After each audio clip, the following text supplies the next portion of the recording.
Ibu-ibu semua, sebelum saya memulai, ini waktunya memang sudah rawan, nggih. Panjenengan yang hadir jam 10 tadi sesuai undangan ada? Ada. Coba angkat tangan. Boleh pulang duluan. Sebelum kesini saya sudah bertanya sama panitia. Itu jam 11, saya diundang jam 11. Jam 11 itu undangan untuk saya atau baru mulai acara? Katanya jam 11 memang ustadzah.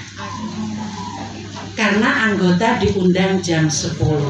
Tenang saya, oh ya alhamdulillah. Berarti saya sudah memperkirakan jam 11 itu paling tidak saya sampai sini. Alhamdulillah jam 11 tepat saya sampai halaman depan.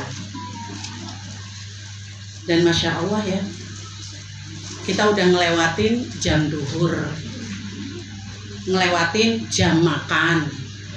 Sekarang mau dengar ceramah. Masih kuat, Bu? Kuat ya? Nah, maksud saya ngomong kayak gitu biar kita ada komitmen dari awal. Karena saya nggak mau dong nanti ngomong kalau panjenengan malah asik makan. Saya udah nggak makan di sini loh. Ya, jadi bisa ya bareng-bareng kita nggak makan dulu ya? Boleh ya, perhatiannya ke saya dulu nggih?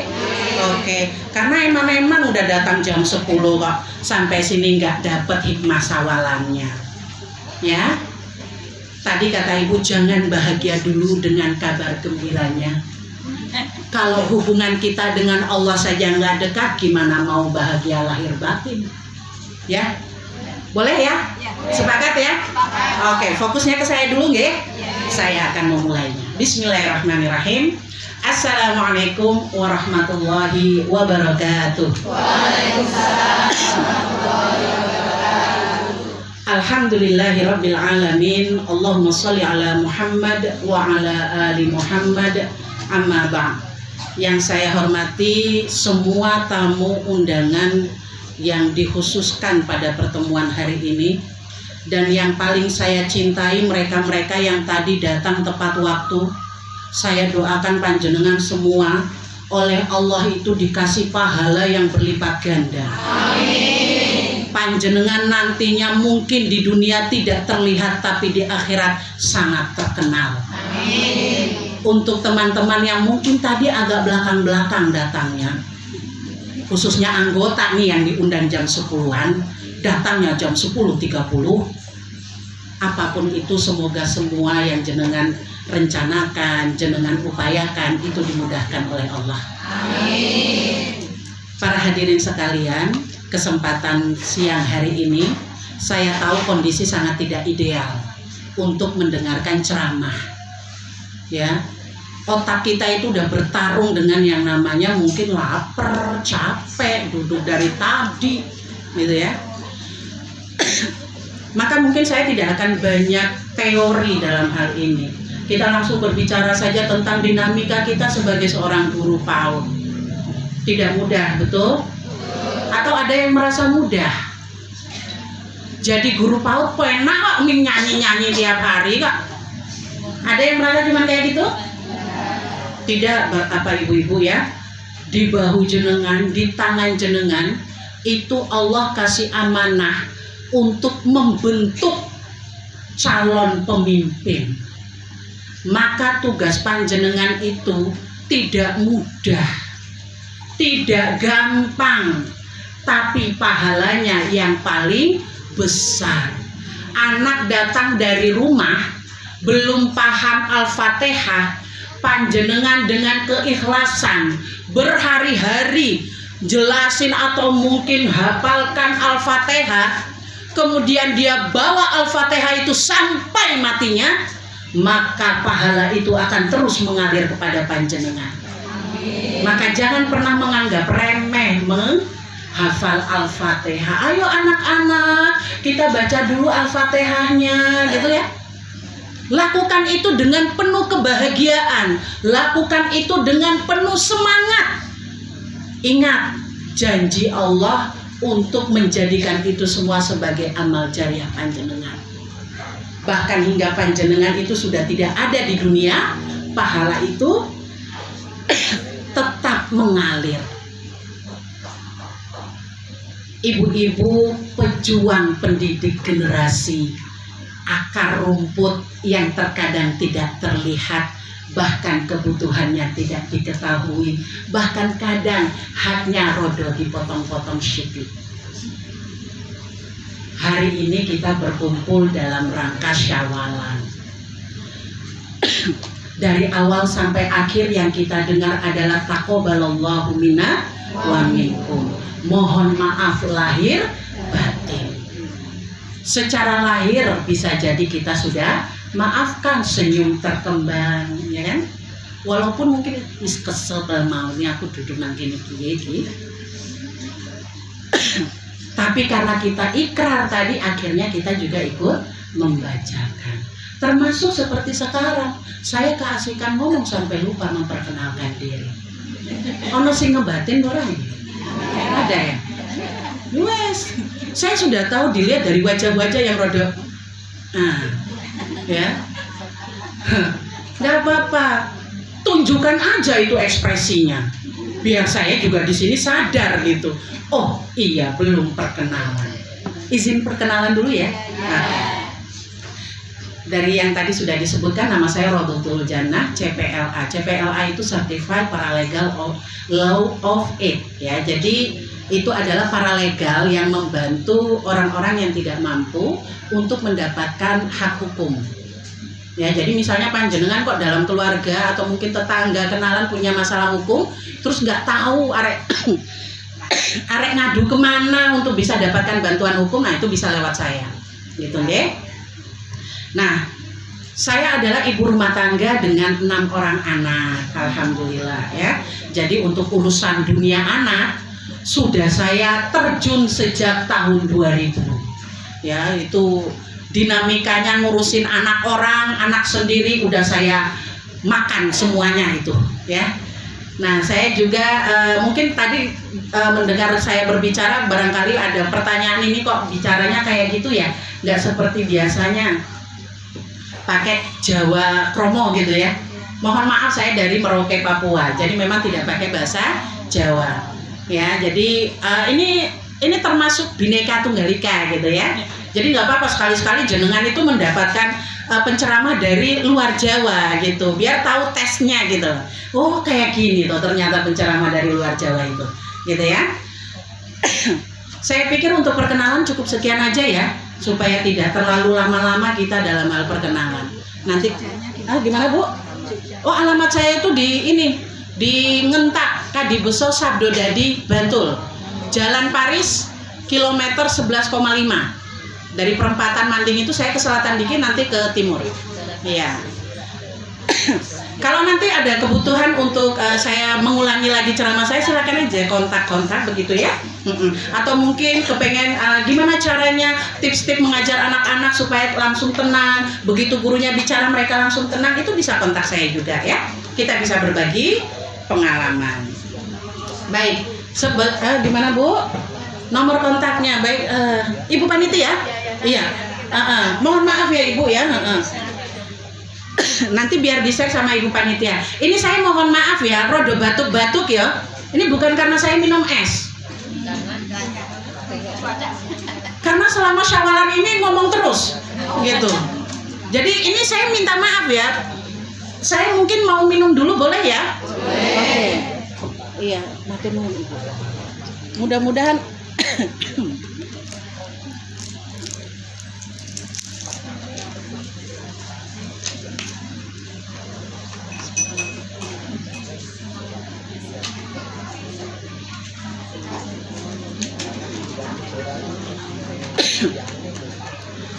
baik, bunda-bunda guru sekalian yang saya sayangi, saya sangat memahami sekali tadi ketika saya mendengar pengarahan dari Ibu Ketua Himpaudi itu ya, tentang bagaimana penghasilan kita sebagai guru Himpaudi ya, itu dilema-dilema yang kayak gitu tuh bukan baru sekarang dialami, sudah sejak zaman dahulu kala. Saya cuma ingin mendoakan, kalau mendoakan panjenengan ya, saya cuma juga ingin mengarahkan Kalau mindset kita hanya karena dunia, itu sangat melelahkan dan tidak akan pernah puas, tidak akan pernah cukup. Tapi kalau mindset yang panjenengan itu tanamkan adalah saya sedang mendidik seorang calon pemimpin, di mana calon pemimpin itu nantinya akan memberikan pahala jariah bagiku, maka insya Allah apapun kondisinya kita akan tetap bersemangat. Ya, kalau berbicara masalah hati seorang guru Himpaudi itu pokoknya nano-nano. Tidak hanya ngadepin anak-anak yang rewelnya bisa jadi Masya Allah banget, belum lagi ngadepin rewelnya anak sendiri, belum juga ngadepin rewelnya konco kerja itu loh.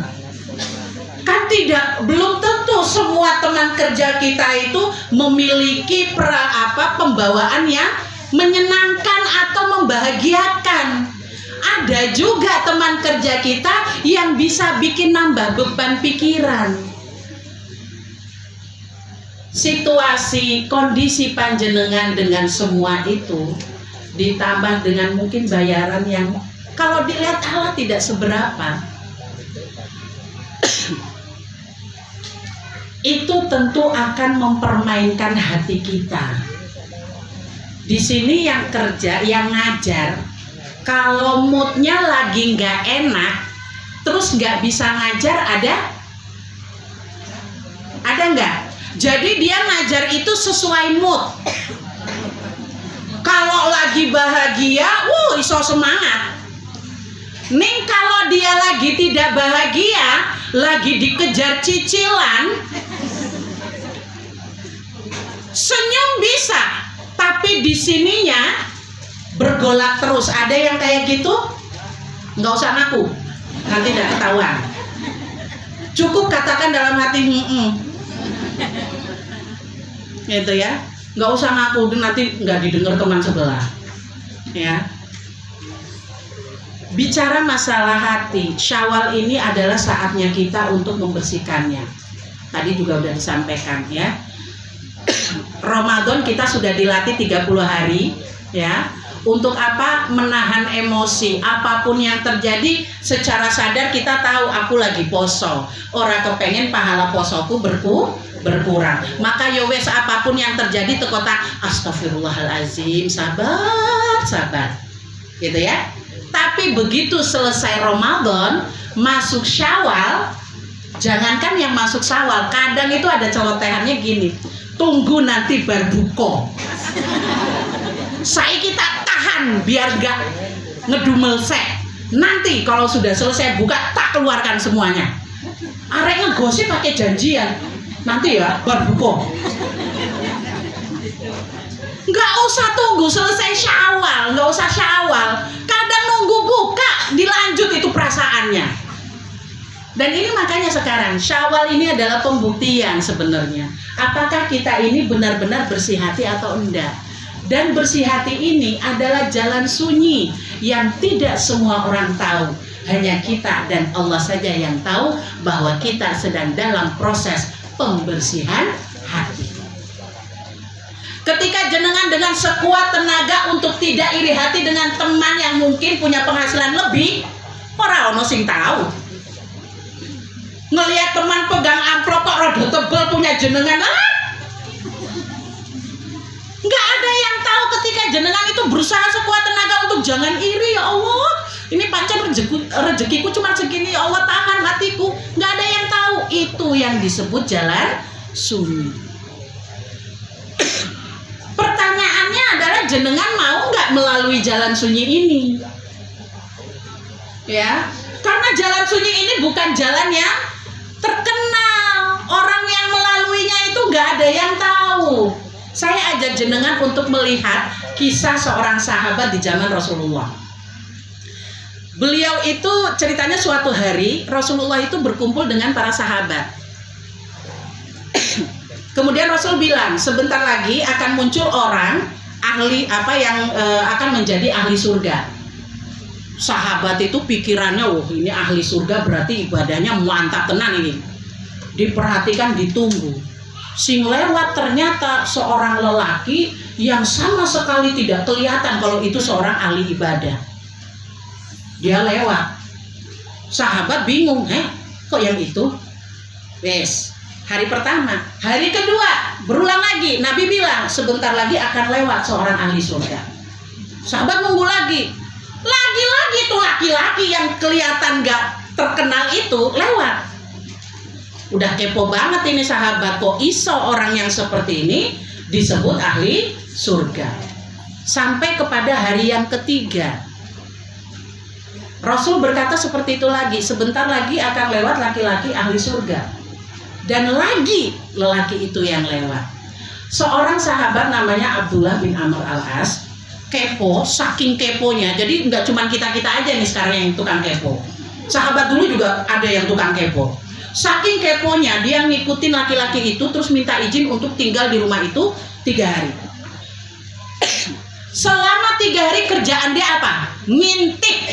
Kira-kira laki-laki yang ahli surga ini dia ngapain aja tiap hari?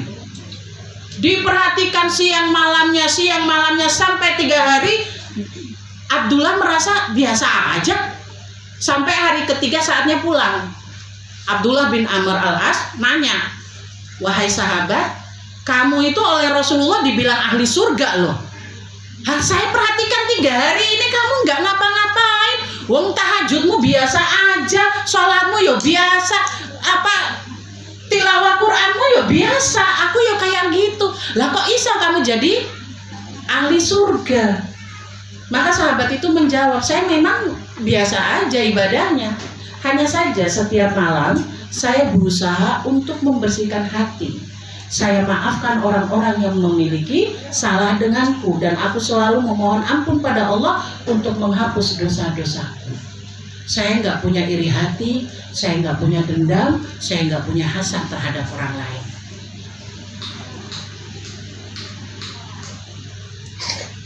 Bunda sekalian, kalau dilihat yang kisah seperti itu kita bawa ke zaman sekarang, kira-kira masih relevan nggak?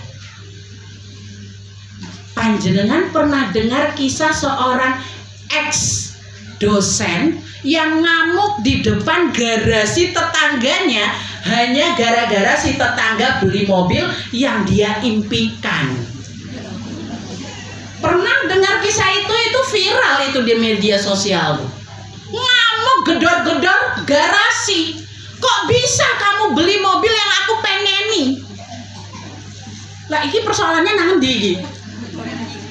Lah nang duit lah. Yang punya duit siapa?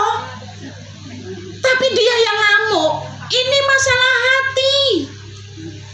Jangan sekarang lihat tetangga rodo di depan rumahnya menjelang lebaran kok yo ono sing beda sing anyar yo. Kadang kita bilangnya apa? Mulutku diem, hatiku ribut. Di perkumpulan ya bisa kayak gitu, lagi duduk kayak gini aja, lihat sebelah kok HP-nya wis anyar. Kok ngendi iki? Ojo-ojo wis dapat duluan iki. Nggak ada yang tahu. Maka itu disebut sebagai jalan sunyi. Hati kita baik, hati kita tidak baik, nggak ada yang tahu, cuman kita sama Allah.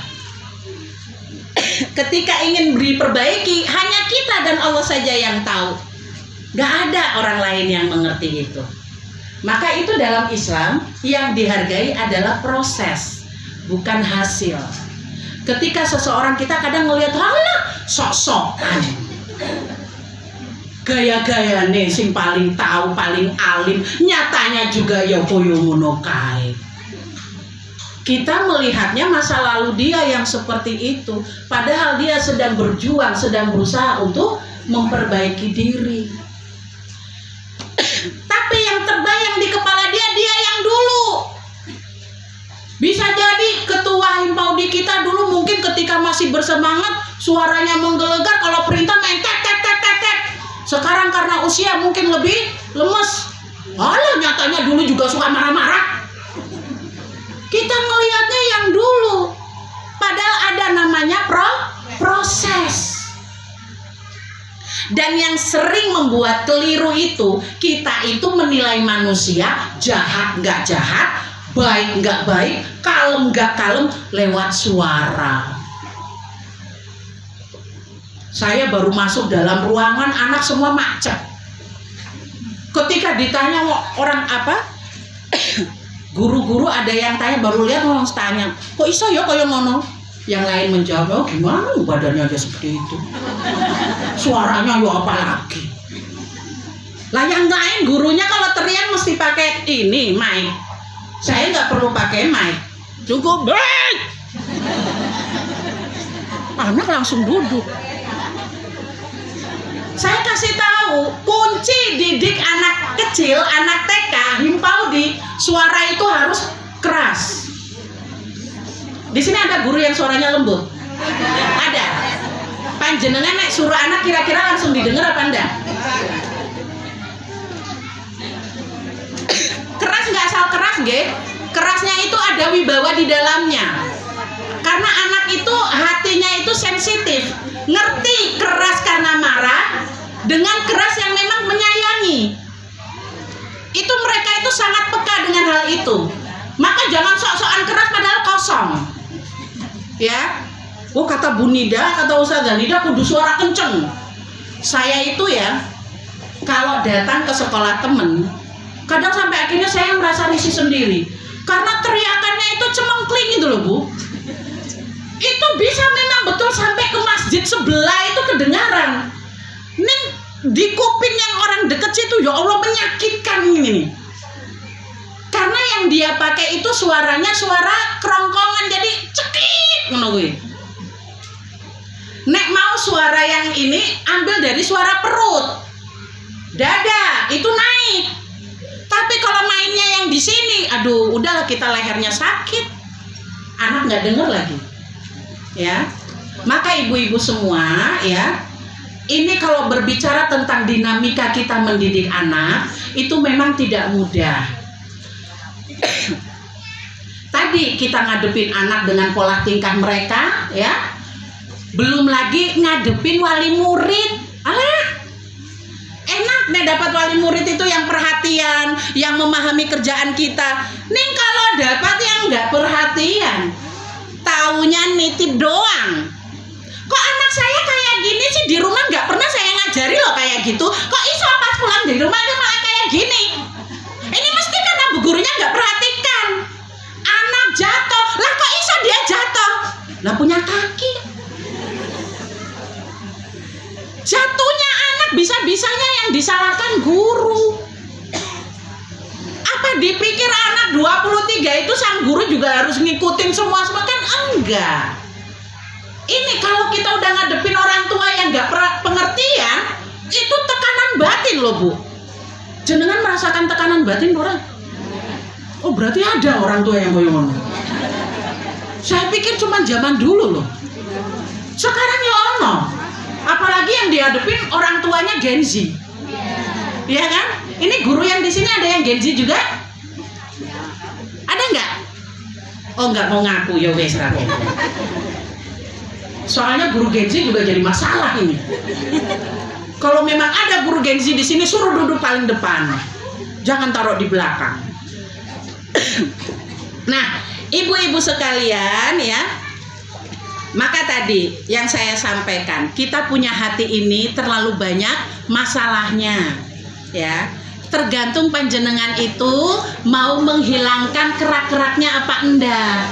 Syawal ini gunakan. Ini kok, ini yang mestinya ya. Syawal ini kita gunakan untuk melunturkan, untuk menghancurkan kerak-keraknya itu tadi. Kalau jenengan mungkin ada punya perasaan yang gak nyaman, entah itu kepada wali murid ya, entah itu mungkin kepada sesama teman kerja, atau mungkin kepada pimpinan ya. Bukan berarti panjenengan itu melupakan semua tuh enggak, tapi berusaha untuk memaafkan. Dalam Al-Quran surat Ali Imran ayat 133 sampai 135, Saya yakin panjenengan sudah sering mendengar ayat ini. Allah Subhanahu wa taala berfirman, A'udzu billahi minasyaitonir rajim, wasari'u ila maghfiratin mir rabbikum wa jannah 'arduhas samawati wal ard uiddat lil muttaqin. Bahwa Allah memerintahkan kita untuk bersegera menuju ampunan Allah dan bersegera menuju surga yang luasnya seluas langit dan bumi dan khusus diciptakan untuk orang-orang yang bertakwa. Siapa orang bertakwa itu? Allah jawab di ayat 135. Alladzina yunfiquna fis sarai wad dharra. Mereka yang berinfak di waktu lapang maupun waktu sempit. Nek ditarik ke dunia ngajar, jenengan itu tetap ngajar dengan baik, tetap ngajar dengan penuh tanggung jawab, tetap ngajar dengan penuh kelembutan walaupun kondisinya tidak ideal. Kondisi ideal enak, di kelas asenan, gaji mantep lancar, tunjangan full. Jadi guru baik gampang di zaman kayak gitu, di kondisi kayak gitu. Nenek dapat duduk denger pengajian kok panas, kipasan. Nih jenengan bisa tetap sabar mendengarkan ceramah, kui keren. Itu orang bertakwa. Jenengan bisa tetap lemah lembut dalam hal ngajar meskipun kondisinya nggak ideal. Gaji kok mampet, ora popo, tetap ngajar dengan ikhlas. Itu orang bertakwa, itu guru bertakwa. Ingat, Allah menyediakan surga yang luasnya seluas langit dan bumi untuk panjenengan yang bertakwa. Di ayat di kalimat berikutnya Allah katakan wal kaziminal ghaiza. Dia menahan amarahnya. Sudahlah ngajar di kondisi yang tidak ideal, dia juga bisa nahan marah. Bayangkan Ramadan kemarin ya, mungkin anak-anak kita lebih atraktif tuh ya.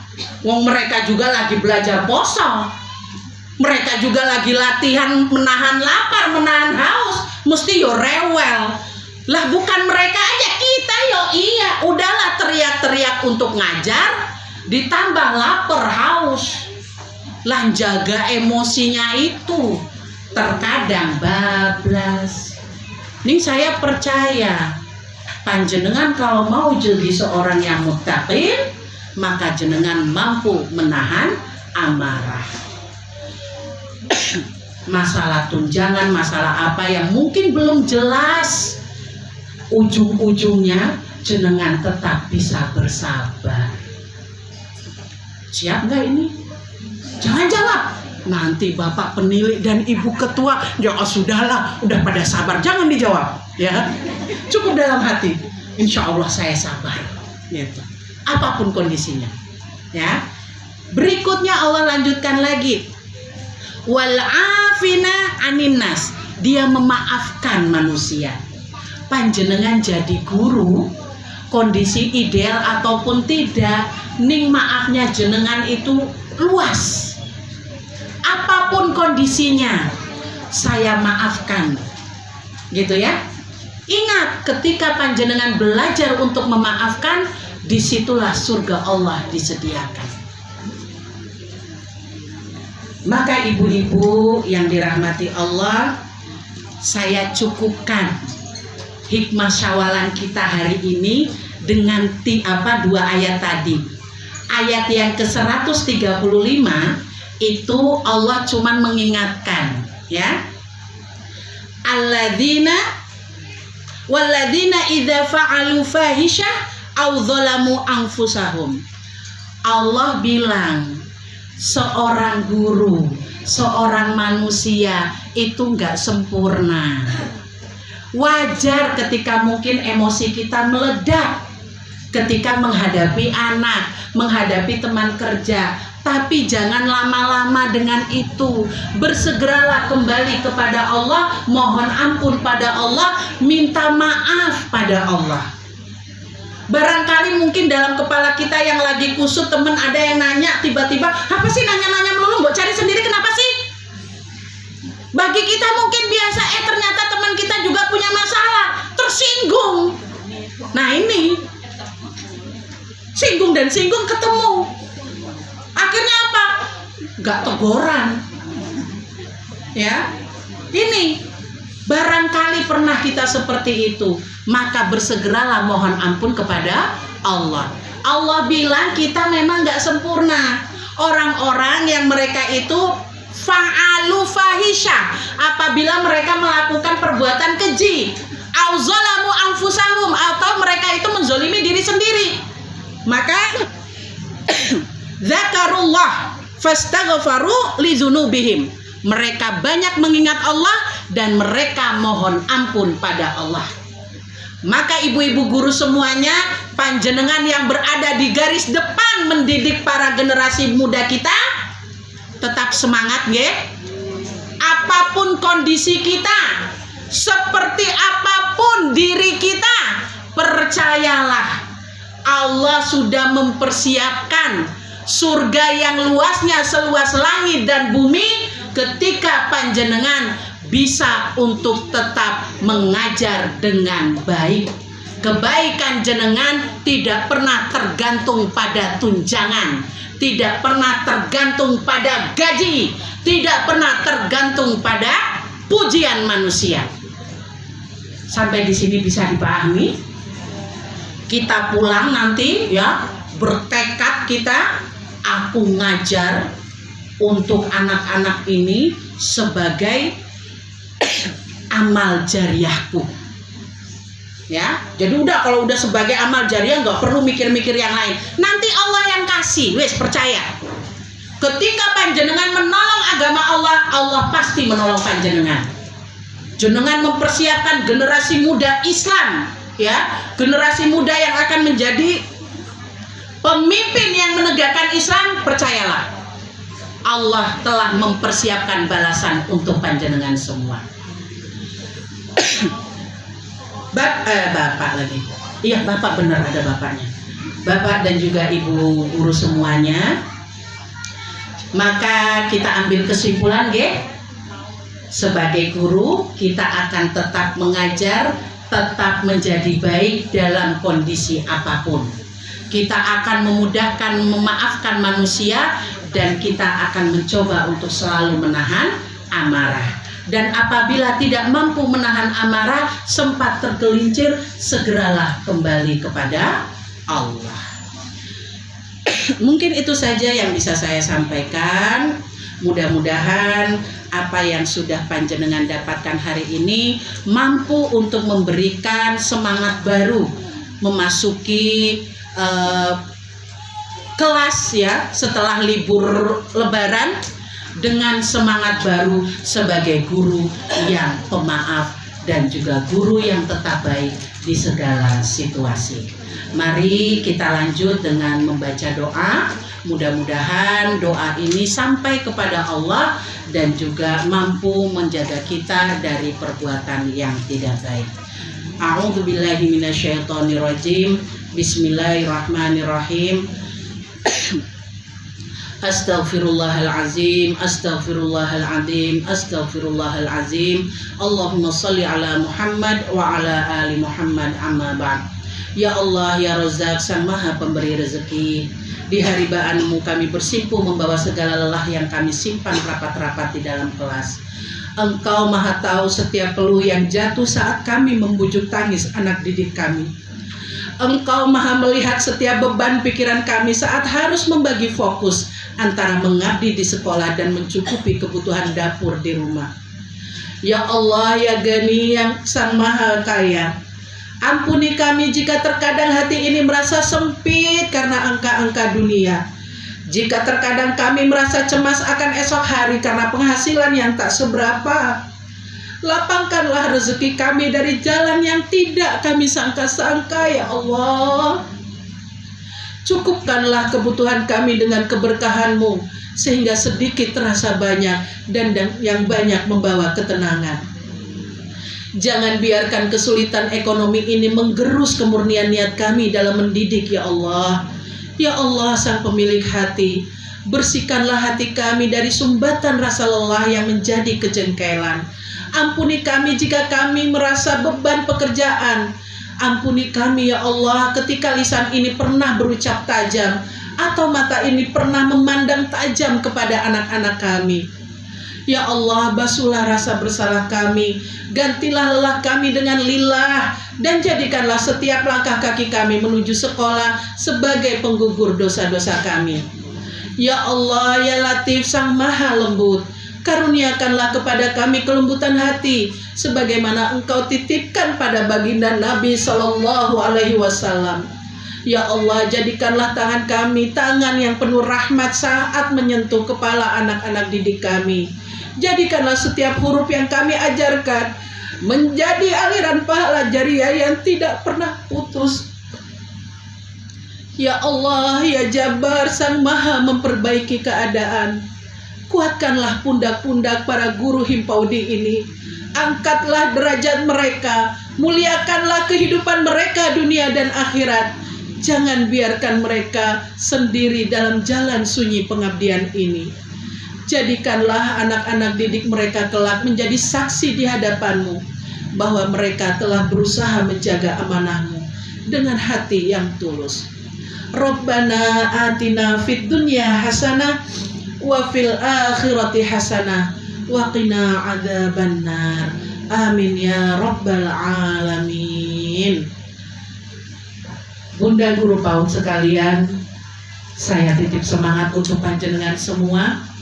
Semoga panjenengan tetap kuat, tetap lemah lembut terhadap anak-anak dalam kondisi apapun. Saya sekali lagi merasa bahagia bertemu dengan panjenengan, karena ini terus terang saja mengingatkan saya kepada masa saya 20 tahun lalu menjadi bagian dari guru-guru pendidik anak usia dini. Terima kasih untuk kesempatan ini dan terima kasih atas komitmennya. Mudah-mudahan Allah membalas kebaikan panjenengan semua. Dari saya mohon maaf apabila ada kekeliruannya. Aqulu qouli hadza astaghfirullahaladzim wa astaghfirukum. Nasrun minallah fathun qarib wa basyiril mu'minin. Assalamualaikum warahmatullahi wabarakatuh.